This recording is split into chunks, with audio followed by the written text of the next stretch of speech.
നടന്ന കഠിനാധ്വാനിയായ ശിഷ്യനാണ് സെബദിയുടെ പുത്രനായ യാക്കോബ്. ശിഷ്യന്മാരിൽ പ്രഥമ രക്തസാക്ഷി എന്ന ഭാഗ്യവും അദ്ദേഹത്തിന് ലഭിക്കുന്നു. കഠിനാധ്വാനത്തിന്റെയും സമർപ്പണത്തിന്റെയും ആത്മാർത്ഥതയുടെയും പാഠങ്ങൾ യാക്കോബ് നമ്മളെ പഠിപ്പിക്കുന്നുണ്ട്. പഴയ നിയമത്തിൽ യാക്കോബ് എന്ന വാക്കിന്റെ അർത്ഥം കുതികാൽ പിടിച്ചവൻ എന്നാണ്. എന്നാൽ പുതിയ നിയമത്തിൽ ക്രിസ്തുവിന്റെ കരം പിടിക്കുവാനുള്ള ഭാഗ്യം യാക്കോബിന് ലഭിക്കുന്നു. യാക്കോബിന്റെ പിതാവിന്റെ പേര് സെബദി എന്നാണ്. അദ്ദേഹത്തിന്റെ സഹോദരനാണ് യോഹന്നാൻ.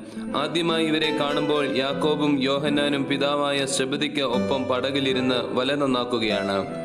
ഈ ഭാഗത്തു നിന്ന് നമുക്ക് മനസ്സിലാക്കാം, സ്വന്തമായി വള്ളവും വലയുമുള്ള കഠിനാധ്വാനികളായ ചെറുപ്പക്കാരാണ് യാക്കോബും യോഹന്നാനും.